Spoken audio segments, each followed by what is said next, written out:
আসসালামু আলাইকুম। বেশ কিছুদিন আগে আমাদের কাছে যে কিং কোয়েল পাখিগুলি রয়েছে, এই কিং কোয়েলের ডিমগুলি আমরা ইনকিউবেটর মেশিনে দিয়েছিলাম যে বাচ্চা ফোটানো যায় কিনা এটা দেখার জন্য। কারণ এর আগে আমরা কিং কোয়েলের যে বাচ্চাগুলি ফুটিয়েছি, সেই বাচ্চাগুলির যে ডিমগুলি রয়েছে, এই ডিমগুলি আমরা বিভিন্ন জায়গা থেকে সংগ্রহ করে এনে তারপর আমরা আমাদের এখানে এনে ফুটিয়েছিলাম। যে ডিমগুলি আমরা নিয়ে এসেছিলাম, ওই ডিমগুলি থেকে বাচ্চা ফুটেছে, সেই বাচ্চা বড় হয়েছে এবং সেই বাচ্চা ডিম দিচ্ছে। সেই ডিমই মূলত হচ্ছে আমরা আমাদের ইনকিউবেটর মেশিনে দিয়েছি দেখার জন্য যে এটা থেকে আসলে বাচ্চা ফুটে কিনা। তো টোটাল আমরা 20টার মতো ডিম দিয়েছিলাম এই বাচ্চা ফোটানোর জন্য। তো ডিমগুলিকে আজকে আমরা মূলত হ্যাচিংয়ে নামিয়ে দেবো। এর পাশাপাশি আমাদের এখানে বেশ কিছু বেইজিং হাঁসের ডিম রয়েছে, এই ডিমগুলিকেও আমরা হ্যাচিংয়ে নামিয়ে দেবো আজকে। এবং এই বাচ্চাগুলি কবে ফুটবে এটার নির্দিষ্ট তারিখ আমাদের কাছে জানা নেই, কারণ হচ্ছে যে হাঁসের ডিম ইনকিউবেটর মেশিনে ফোটানোর অভিজ্ঞতা আমাদের তেমন একটা নাই, যে কারণে হচ্ছে আমাদের একটু সমস্যা হচ্ছে যে ডিমগুলি তেমন একটা ফুটতেছে না। এটা একটা সমস্যা, যেহেতু কারণ আমাদের এখানে ডিমগুলি আমরা বেশ কয়েকদিন পর্যন্ত সংগ্রহ করে তারপর মেশিনে বসাচ্ছি।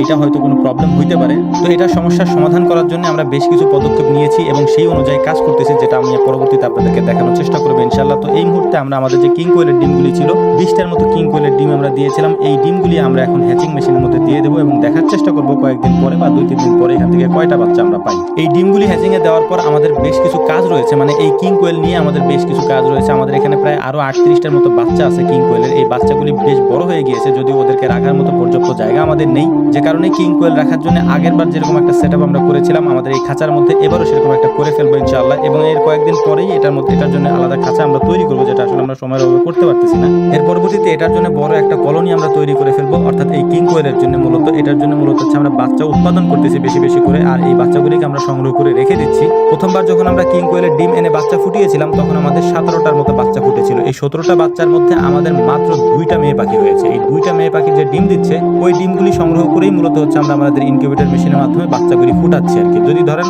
10 দিনে আমরা 20টা ডিম সংগ্রহ করতে পারি, যেহেতু 2টা পাখিতে ডিম পারে, এই 20টা ডিম করেই হচ্ছে আমরা আমাদের মেশিনের মধ্যে দেওয়ার চেষ্টা করতেছি। তবে এখন যে খাঁচাটা আমরা তৈরি করছি এই কিং কোয়েলের বাচ্চাগুলিকে রাখার জন্য, এইটা মূলত একটা অস্থায়ী জায়গা, অর্থাৎ এখান থেকে আমরা এগুলিকে সরিয়ে ফেলবো, কারণ পর্যাপ্ত পরিমাণে পুরুষ পাখি থাকলে মেয়ে পাখিগুলির একটু সমস্যা হয়ে যায়, যেটা আমি কয়েকদিনে দেখলাম আর কি। এই জন্যই হচ্ছে এগুলাকে আমরা আপাতত কয়েকদিনের জন্য এখানে রেখে তারপর খাঁচা তৈরি করে সেখানে দিয়ে দেবো। এই ছোট্ট খাঁচার মধ্যে 38টা পাখি আমরা ব্রুডিং করেছিলাম। ব্রুডিং করার পর এখান থেকে আর বের করা হয় নাই, যে কারণে এটার মধ্যে অনেক বেশি গাদাগাদি হয়ে গেছে, মানে জায়গা যেহেতু কম, যে কারণে আমরা এই বড় খাঁচাটার মধ্যে দিয়ে দিই। সাধারণত অন্যান্য কোয়েল পাখির তুলনায় এই কিং কোয়েল পাখি অত্যন্ত পরিমাণে চঞ্চল এবং এগুলাকে হাতের মধ্যে রাখাই যায় না। আপনি যদি একেবারে খালি হাতে রাখতে চান, একবার দেখবেন যে উড়ে তারপরে বিভিন্ন জায়গায় চলে গেছে, ধরাও যায় না ঠিক মতো, এত বেশি পরিমাণে চঞ্চল এগুলো। তো যাই হোক, এগুলোকে আমরা দিয়ে দিলাম এই খাঁচার মধ্যে, যেহেতু এই জায়গাটা একটু বড়, ওরা খুব সুন্দর মতো থাকতে পারে। তো এখন আপনাদেরকে যেটা দেখাচ্ছি আমরা, সেটা হচ্ছে যে আমাদের যে কিং কোয়েলগুলি আছে, যে এগুলি 2টা করে ডিম পারে, আমি বলছিলাম আপনাদেরকে, এইটাই হচ্ছে সেই 2টা ডিম। এবং এখানে যে একটা মেয়ে পাখি আছে, ওটার মাথার অবস্থা দেখতেই পাচ্ছেন, কারণ এখানে পর্যাপ্ত পরিমাণে পুরুষ পাখি রয়েছে, অর্থাৎ 17টার মধ্যে